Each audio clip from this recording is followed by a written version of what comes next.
Welcome to the latest episode of the Hunter Baumgardt Sports Podcast. My name is Hunter Baumgardt, your host. You can follow me on Twitter and Instagram at HunterBOnAir. Feel free to like the Facebook page as well, Hunter Baumgardt Sports. I got all the updates on the podcast there, and you can watch or listen to the podcast. You can watch on YouTube or listen on SoundCloud. Simply search Hunter Baumgardt Sports Podcast. Hope you're having a good first week of December, and it's crazy. We're in the last month of 2020. Don't know if a lot of us were like, oh boy, when will that ever come? Well, we are in the final month of 2020. We are heading towards 2021 with full steam ahead, and that is a good thing. Another good thing, today we have Chuck Freimund on the Hunter Baumgardt Sports Podcast. You can hear him on 97.3 The Game in Milwaukee. He's covered Wisconsin sports for a long time. He was previously with The Fan for a long time as well in Milwaukee. He is going to be joining me today. I'm going to ask him about his career. I'm going to ask him about the Packers, Bucks, fans in stadiums, all different stuff we're going to cover today. So with no further ado, let's get to Chuck Freimund. Joining me this week on the Hunter Baumgardt Sports Podcast, happy to welcome Chuck Freimund to the Hunter Baumgardt Sports Podcast. You can hear him. He is a co-host at 97.3 The Game in Milwaukee. You can follow him on Twitter at Chuck Freimund, where you can find 60 Seconds with Freems every single day there on his Twitter account. Chuck, really appreciate you joining me today. I was looking at your guest list, and it's a who's who. It is the pleasure is all mine. However, I sent you a Facebook request. And Hunter, you still have not returned it. You're ghosting me there, are you? I need to look at my Facebook account. It must have happened within the last 45 minutes or so. So yeah. I need to get there. Absolutely. I was looking over, and all of a sudden I said, "Oh, Hunter Baumgardt. How come we weren't friends before this?" That's what I don't know. I don't know, because you aren't friends until you're Facebook friends. So we need to get that. Exactly. We need to get that going. We absolutely do. Well, I sent your buddy Grant a request too, so we'll see who gets to it first. Well, right after this podcast, I know what I'm doing. So, but yeah, I want to get in first to just hear a little bit about your career. I know you covered Wisconsin sports for a long time. What was kind of your road that led you to Milwaukee? Well, I was born in Milwaukee. I grew up in Greendale, which is a suburb of Milwaukee, but I am on record with being the youngest person to ever start in the media, at least in Wisconsin. I was 14 years old when I started out in 1981. My dad took me to a Bucks game. I mean, we went to Bucks games all the time, but and then the media always had a media table in the front row, right next to the court. And we went down there because we'd watch the players shoot and all that. This is back in the day where you can go to when you could actually go to games. Right. You'd go to courtside and you stand right behind the basket. You'd see all these guys. You'd see the players play, practice. I told my dad, I said, "Man, who's sitting in the front row?" He goes, "Oh, those are the media guys." I said, "Wow, and they get in free?"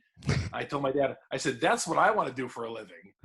And he said, "Well, you got to go to college and all that," which is true. But I was like, I couldn't wait another 10 years. I had to do it now. So Monday morning, I started calling radio stations and all that and say, "Hey, you need anybody to cover games?" I was 14. Found a place, 15:10 a.m., and was on my way, one connection with another. And throughout high school, I was working at a radio station. I'd play high school sports. I'd cover a game at night, a Bucks game or a Brewer game. And I was 6'2", so I tried to keep my age under wraps. And eventually, they knew. They caught on, and they had no problem with it.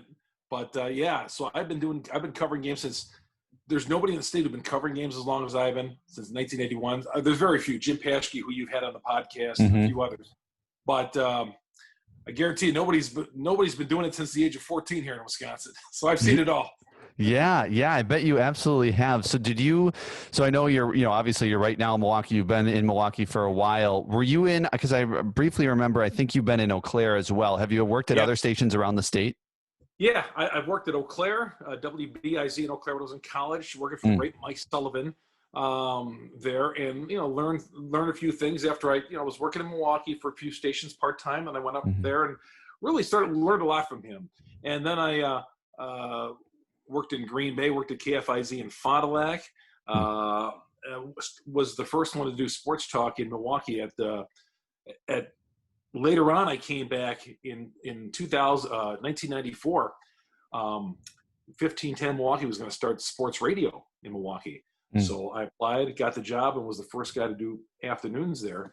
And then I eventually went to Green Bay and Fond du Lac, and back in Milwaukee at 97.3, I was at WSSP 1250 for 10 years, and then April 2nd, Entercom started letting people go, and I was around for a little bit, and they let me go. So, but I like where I am right now, 97.3, and it's who knows where I'm going to go from here. I don't know. Yeah. But I love.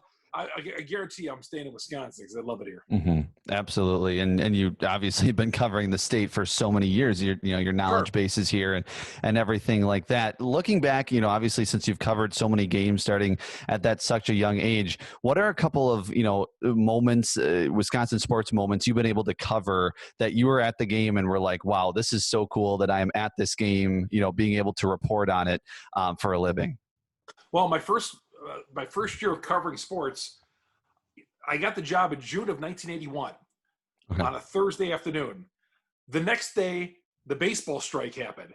So when I was supposed to start my job, the baseball strike happened in the summer of 1981, and there was no baseball until August. So I just got this job at 14, and there was no baseball. Yeah. The Brewers but then they had a split season, and the Brewers made the postseason that year. In 1981. And then in 82, they went to the World Series. So my first 2 years of covering the Brewers, they went to the postseason. And even when they lost Game 7 against the Cardinals in the World Series, I of course, disappointed, but we got such a good team. They'll be back. There'll be more playoff games in the world. So who would have guessed it would have been 26 years later? And I went from the age of 14 to the age of 41 without seeing a postseason game in Milwaukee. Not a bad baseball. Some good teams that couldn't quite make it, and then some very bad teams. But so yeah, my first 2 years of covering the Brewers, I made the postseason. I covered postseason baseball, and then I went 26 years without covering it. Seen a lot of great Packer games. Been a few Super Bowl, three Packers Super Bowls.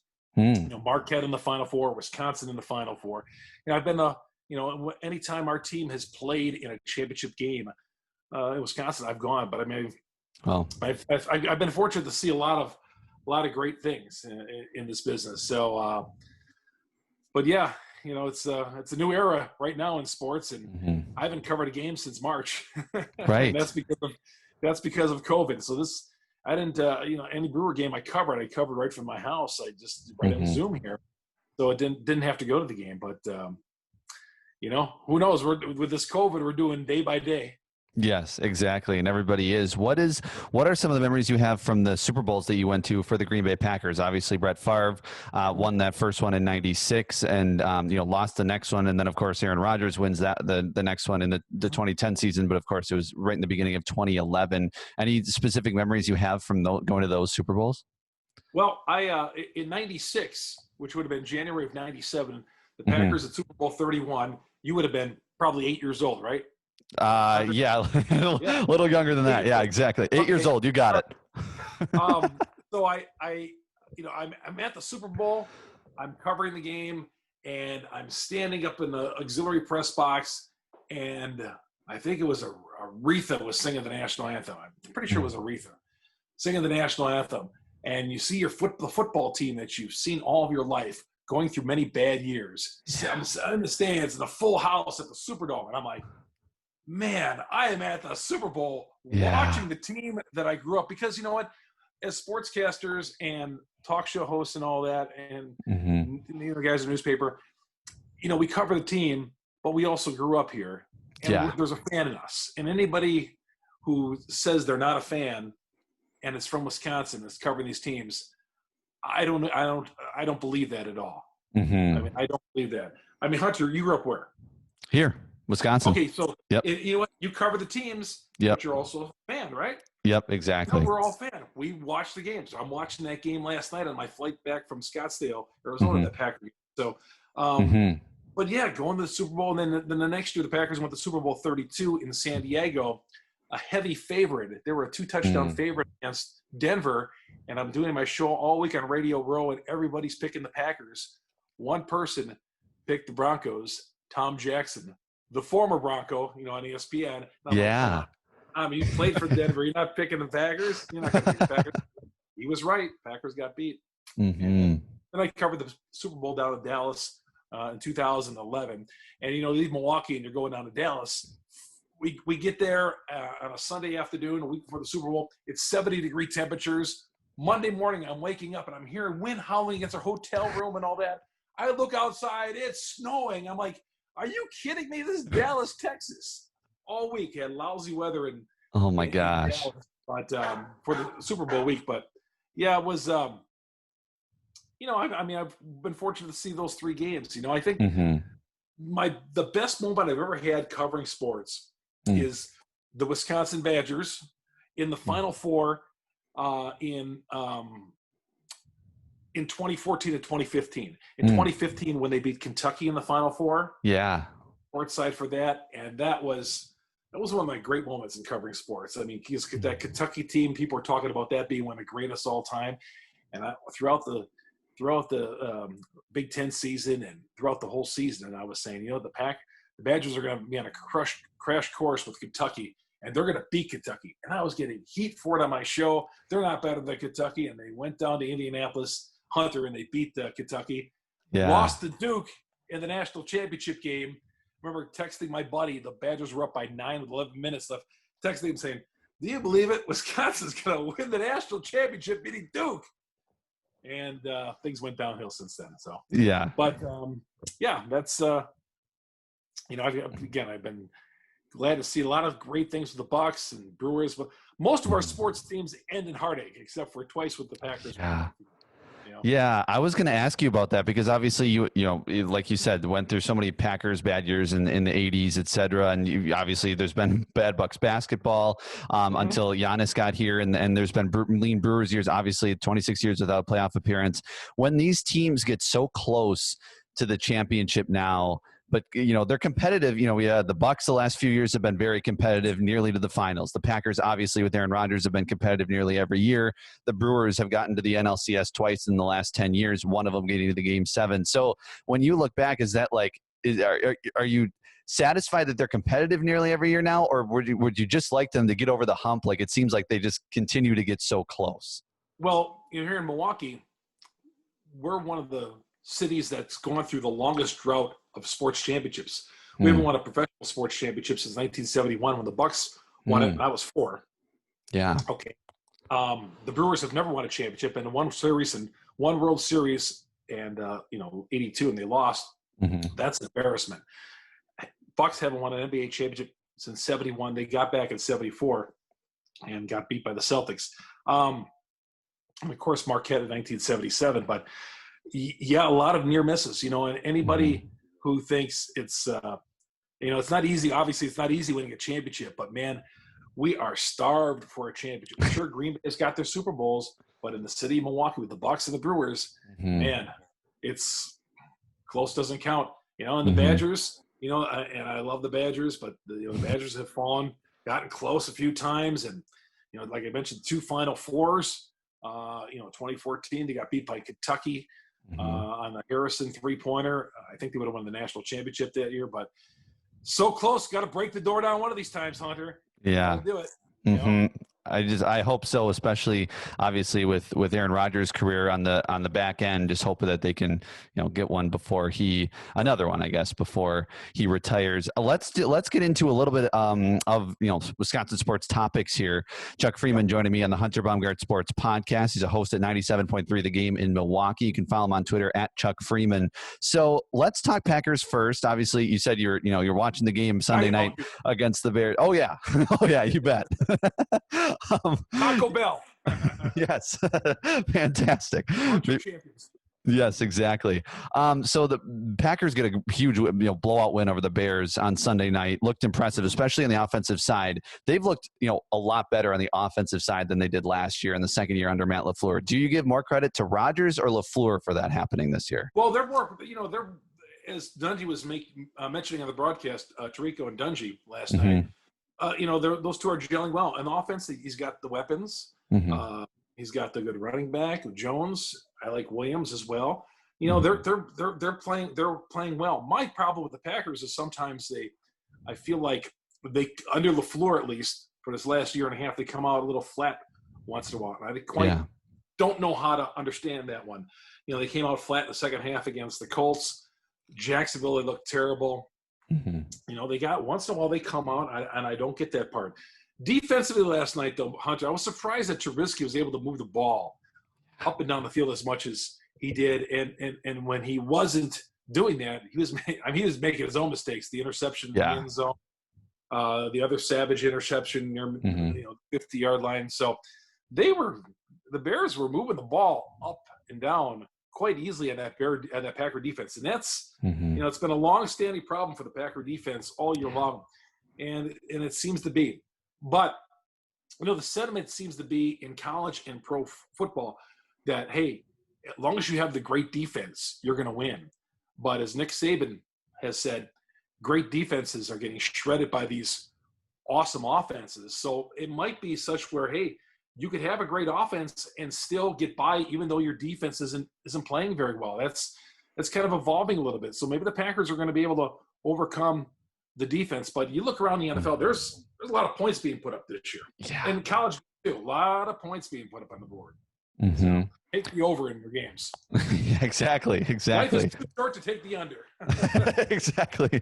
Love it. Yeah. Do you think is there anything specific that can be done to fix this defense at this point in the season when, the kind of the same mistakes keep happening? Yeah. I don't think Mike Pettin is going to be on the defensive coordinator is going to be around next year. I'm sure they're going to make a few changes. I was reading some stuff online today about whispers around the league that the Packers are going to make some changes. Who knows? But, Preston Smith, the Smith brothers are playing a little better as of late, but Preston Smith, man, after what he did last year and this it's been night and day. They're still going to have to fix the defense against the run. And this is all got to be done off season because we're this far into the season now. Hunter, we got a good sample size on how they are. They are what they are. And it's the personnel, maybe the scheme, combination of both. But they're going to have to fix that in the offseason, and see how far their offense and, once again, Aaron Rodgers can take them. Because I feel like we've been riding Aaron Rodgers so far in recent years that it's not been good enough because of the bad defense. And I don't know, maybe – he's going to have to outscore some teams. Remember a few years ago when they got beat by Atlanta in the NFC Championship game, I think it was 2016, 2017. Rodgers took them only so far because the defense couldn't stop anybody. But, again, maybe the NFL is such where everybody's bad in defense. And you can – look at the Bears' vaulted defense. The Packers carved them up last night. I know they didn't have picks in the middle, but the Packers were able to carve them up pretty good. But I like this Packers team as a good team. It's just not a great team. Okay, gotcha. And when you look at Kansas City's a great team. Yes. That's a great team. Absolutely. They went down to Tampa Bay yesterday and just, the score was close, but they played, better than the Packers did, obviously, when the Packers went down there. Looking at other top teams here in the NFC, got the Saints, Seahawks, Buccaneers up there, Rams as well. Do you see the Packers being able to beat out some of these teams for the top spot in the NFC, that getting that number one seed in that bye this year? The Rams, I was a little surprised they got beat by San Francisco yesterday. Yeah.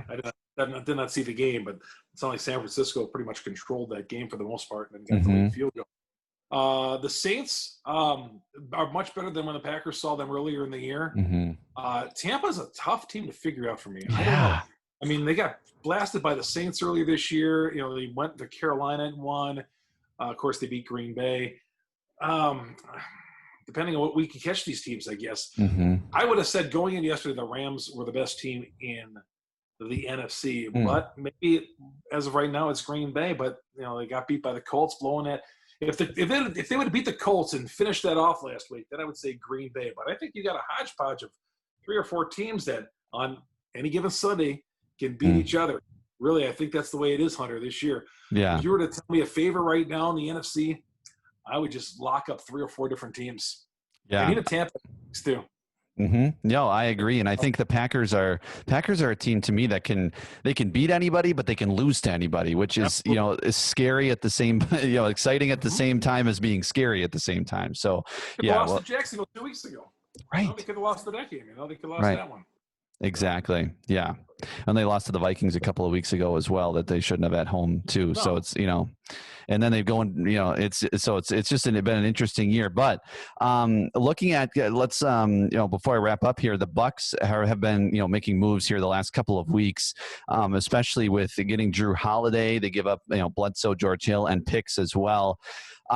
First, let's look at that one, and then we'll go to the debacle that was Bogdanovich. But with Drew Holiday, how much of an improvement does this give the Bucks here coming up to this season? And did they give up too much for Drew Holiday? No, I mean, George Hill, I liked him up as the point guard off the bench because George Hill, I always felt he had ice going through his veins that, that's the guy I want out there in the clutch time, George Hill. I feel like nothing rattled George. He was good. Mm-hmm. I liked him on the court in playoff games. He's been there, done that. Bledsoe, on the other hand, wasn't that type of player. Bledsoe seemed to thrive in the regular season, but in the postseason, not so much last 3 years. So you had to try something different. I think Holiday's very good. A bunch of things he does. I think I definitely think there was an upgrade at that spot. Had they got Bogdanovich, then I think you really got something special. I think they did. I think it's been a good offseason for them so far. Mm-hmm. I think it really has. Whether it's enough to keep Giannis, I think Giannis is staying. That's the $1 million question, or the $252 million question. Yeah. I think Giannis is staying a Buck. I'm not. He has said so much about wanting to stay in Milwaukee that I don't think there's no turning back on that. And I believe him. Mm-hmm. Giannis is a good guy. I think he's a person of integrity, and when he says something, he's going to stick to it. And I can't say that a lot about pro athletes, but with Giannis, I think that he is definitely. I think he's definitely staying. I think he's a man of his word. Yeah, I completely agree with that. And looking at the Bogdanovich deal that did fall through, how much of a bad look do you think that puts on the Bucks? And does that really hamper them? Like you said, they would have been really something special if they would have gotten him. Does that hamper their ability, even with all the different depth players that they were able to get over the next week or so after that trade fell through?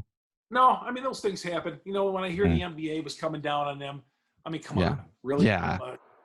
So in other words, like Miami Heat, 10 seconds after the 5 p.m. deadline can announce a signing, or tell me a negotiated $110 million deal was done in 60 seconds? No. And yet they're going to pick on the Milwaukee Bucks. I really think the NBA rather have like 8 or 9 teams in the league, and they don't care about the Bucks. They don't care about Minneapolis. They don't care about some of these other teams. But let's go punish the Bucks and send a message out to everybody else. The Lakers have been tampering for years. Are you kidding me? And we're going to come after the Milwaukee Bucks. Come on. Mm-hmm. Yeah, that was upsetting. And as soon as you see, not only did they not get the player, but then there's the investigation, which I guess hasn't turned anything up yet. Yeah. But hopefully it turns out to be that they're like, all right, let's just let this go instead of an actual consequence. It's a joke, this investigation. Because then if you're going to invest in Bucks, you better look at the Atlanta Hawks. You better look at the Lakers. Right. You better. There's a reason why Bogdanovich didn't want that deal to go down, because there was other teams poking in on that deal. Exactly. So you better invest in Atlanta Hawks too, because obviously he had his feelers out that he can get some cash from a better deal than he would have got with Milwaukee. Mm-hmm. Exactly. And final Bucks question for you. Looking at this upcoming season, we're going to start it here in like 22 days or something. It seems it's like the schedule isn't even out yet, but here we go. I mean, the preseason, I think, is out now. They got like 3 preseason games or something. December 1st is the first practice. Yeah. I got my rules and regulations from the Milwaukee Bucks on how to cover the team this year. Oh. I mean, we just ended the season and we're starting up again, Yeah. It's an amazing turnaround. But I'm glad they're starting. They're starting. I'm disappointed that fans – it's not the same without fans. Yeah. Sports needs fans. We do need fans. I mean, even last night I'm watching this game, and every time I see a game at Lambeau Field without any fans, it saddens me. I see nobody at Camp Randall. It saddens me. I mean, there's a handful of people out there last night, but it just we got to get these fans back at games. Mm-hmm. These empty state, these leagues can't survive without them. These leagues cannot survive without them. We got to get them back. But I think the Bucks are gonna have a good year. I really do. I think they're gonna have a good year. But don't say, hey, the last 2 years they've been the number one seed and they've fallen flat in their face in the postseason. So I'm not going to put anything behind them at all. So yeah, exactly. You know? Yeah, no, exactly. And are you going to be able to go to the game to cover it, or are you still going to have to do it from your house? Yeah, I think we're going to be able to go to the games and cover it, just like Brewer games. Okay. But to me, that's not covering a game. I mean, I can watch a game on TV. Yeah. And do a Zoom interview like you and I are doing here. And, go into, going to a sporting event without any fans. The fans are what make these games. Yep. Going to Miller Park or going to Lambeau Field like last night. I haven't covered a Packer game all year. Going to that game, driving up into an empty stadium to watch two teams play. The fans, sports. We're not here. Sports aren't here without the people watching these games and covering these games and watching them and being able to get inside the venue. So that's got to happen. I got we got a letter from the Brewers today saying, hey, you want to renew your season ticket package? So maybe that's a good sign right there. Yeah, exactly. Yeah, that they're hoping to have some sort of fans. Obviously, that's in the spring, so that gives us a couple of months to prepare. And I like how they did the Packers last night, at least allowing some cheer. It seems like to me, I don't know if you've noticed this as well, but I feel like Lambeau might be whenever I'm watching any of these games, especially in the NFL, that Lambeau's the quietest during these games. It just seems quiet compared to other NFL stadiums. You're right. I don't know what it is because They tried doing a few of those things last night, the jump around or whatever it was, whatever they're doing. But it does. It's amazing, Hunter. My 9-year-old boy, I can go watch his hockey game with the ice arena filled with people. Which is about 45 minutes away from Lambeau Field a couple weeks ago, could watch his hockey game, yet I can't go inside the open air Lambeau Field and watch a team play, but I can go to an ice arena and all these youth leagues continue to play, but I cannot see the Packers play in person. What am I missing out on that? Yeah, it's a huge stadium, like you said, and compared to the other little stadiums, whether it's a ballpark or arena or what have you. But hopefully they can. Maybe for the playoffs, that would be nice. But we shall see. Chuck, really appreciate the time today. Really fun to talk about your career and then some Wisconsin sports as well. Thanks so much for joining me. Great to have you. Great to be on with you, and love joining you guys on the radio station in La Crosse there, WKTY, one of the legendary stations, and honored to be one of your guests here on a Who's Who on the Hunter Baumgardt Sports podcast. It's called. Yes, you got it. Well, yes, absolutely. Had to have you on. You've been around Wisconsin sports for so long, so I absolutely wanted to have you on. Hopefully, I bore you with some of those stories, Hunter. No, not at all. That's why I have media personalities on to kind of give people a glimpse of what it's like behind the scenes to these games, because most fans aren't able to go to the Super Bowl, aren't able to go to the national championship, right? And you've been there, so. Well, you know what I like about being on the show with guys like you and Grant over there. You guys have a passion for this business. I can tell. Just being on with you guys and your knowledge of sports and all that. And I appreciate that. As a guy who's been around the business, I appreciate guys who love the business and willing to go cover a high school game on a Friday night and are, doing weekend shifts. And definitely you got that, Hunter, and I like that. I enjoy it. So anytime you want to have me on, I'd love to be on with you. Well, I appreciate that so much, Chuck. Thanks so much. Accept my friend request. I will. Absolutely. That is Chuck Freimund. You can follow him on Twitter at Chuck Freimund on Twitter. He is a co-host at 97.3 The Game in Milwaukee. You can hear him there. And also be sure on the lookout on his Twitter page. He likes to put out each day the 60 seconds with Freems. And so he recaps Packer games. He previews Packer games. Anything going on in Wisconsin sports, he's got it for you on his Twitter page at Chuck Freimund. So that was a lot of fun. And just a lot of fun to hear about some of the stories, covering the Super Bowl. That's why, I asked them about their background, is because I think it's fascinating as fans. And obviously a fellow media personality, but mostly for you as a fan, just sitting back and listening to what it's like to be at a Super Bowl, what it's like to be at a national championship, what it's like to cover the Bucks, Brewers, and our favorite teams, because I think that's really a cool part of it. So hopefully you enjoyed that part. And once again, thanks again to Chuck Freimund, who has been covering sports, Wisconsin sports, for such a long time. Like he he said, since 1981, and he's seen so much in his Wisconsin sports broadcasting career. So it was a lot of fun to talk to him, and hopefully you enjoyed it as well.